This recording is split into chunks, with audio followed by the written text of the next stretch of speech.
ঢাকা থেকে নোয়াখালী যাওয়ার পর আমি কি করলাম আর কোথায় গেলাম আপনাদের সাথে তা শেয়ার করব। আসসালামু আলাইকুম। নুসরাত নুসরাত ডায়েরি। আশা করি সবাই ভালো আছেন। আলহামদুলিল্লাহ আমিও ভালো আছি। আপনাদের ভাইয়া ভারত থেকে আমার জন্য এই ব্রাশটা নিয়ে আসলো, সেজন্য এই ব্রাশটা দিয়ে আমি ব্রাশ করতে অনেক মজা পাই। বাবার বাড়িতে গেলাম ঢাকা থেকে। আমি আপনাদের সামনে আমাদের বাড়িটা দেখাবো। এই যে দেখেন, এটা হচ্ছে আমার বাবার ঘর আর এদিকে হচ্ছে আমার দাদার ঘর। আমার বাবার ঘরটা হয়েছে আমার দাদা যে সময়ে ছিল ওই সময়ে ঘরটা করা হয়েছিল। তার কারণে আমাদের ঘরের অবস্থা এরকম হয়ে গেছে। যাই হোক, এটা পরে ঠিক করা যাবে। আমার বাবা বলছে এটা ঠিক করবে, কিন্তু এদিকে তো আমার মা একটা কাণ্ড করে ফেললো। আমার মা লন্ডন থেকে ইম্পোর্ট করে আনছে এই কালির পাতিলটা আমাদের জন্য, শুধুমাত্র বাবা পিঠা বানাবে বললে অনেক টাকা খরচ করে এনেছে। এই বাবা পিঠাটা অনেক মজা হয়েছে, কারণ এটা লন্ডন থেকে একটা পাতিল নিয়ে আসা হয়েছে। আমি যে প্লেটটা খেতেছি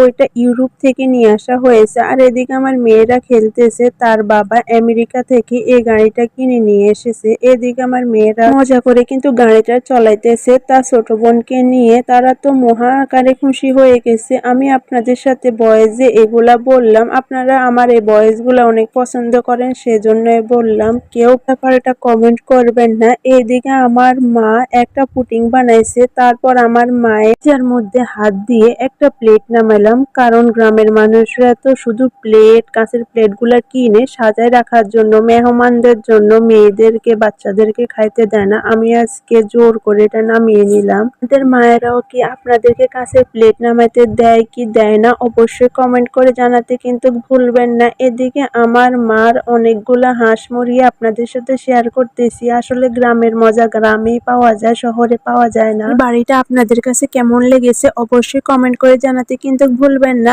আমার তো আমাদের বাড়ি অনেক ভালো লাগে। আমার বাবার বাড়িতে গেলে তো আমার আসতেই মন চায় না, তারপরও কি করার, বিয়ে হয়ে গেছে যেহেতু স্বামীর বাড়িতে তো আসতেই হবে, তাই না? কি দেখলাম যে আমার বাবা অনেকগুলা পেঁপে গাছ লাগিয়েছে, কিন্তু একটা পেঁপে শুধু পাকতেছে, সেজন্য আমাদের জন্য রেখে দিয়েছে। আমার মেয়েরা খাবে, আমি খাবো। বাড়িতে গেলে অনেকটা টাটকা টাটকা জিনিসপত্র খাওয়া যায়, অনেক ভালো লাগে, তাই না? আপনাদের কাছে কেমন লাগে অবশ্যই জানাবেন। খালাতো ভাই বিদেশ থেকে আসার পর আমার মাকে অনেকগুলো চকলেট দিয়েছে। আমার মা আমার বোনের জন্য আর আমার জন্য আর আমার বাচ্চা কাচ্চার জন্য রেখে দিয়েছে, খায় নাই, অনেকগুলা দিয়েছে। আমি শুধু দুইটাই আপনাদেরকে দেখাইলাম। এই হয়তো মায়েদের ভালোবাসা। সন্ধ্যাবেলা আমার মা মুড়ি মাখলো, আমরা সবাই মুড়ি মাখা খেলাম। আমার মায়ের হাতে মুড়ি মাখা অনেক ভালো লাগে। সন্ধ্যাবেলা আমার মা আমার জন্য মাছ ভাজি করলো, কারণ আমি তরকারি দিয়ে ভাত খাবো না, সেজন্য আমার জন্য মাছ ভাজি করলো। ভাজি হওয়ার সাথে সাথে আমি মাছ ভাজি দিয়ে খেয়ে নিলাম। আমার ভিডিওটা যদি ভালো লেগে থাকে অবশ্যই লাইক কমেন্ট শেয়ার করতে ভুলবেন না। আর আমার ভিডিওটা কেমন হয়েছে অবশ্যই জানাবেন। আজকে এ পর্যন্ত, আল্লাহ হাফেজ, ভালো থাকবেন সবাই।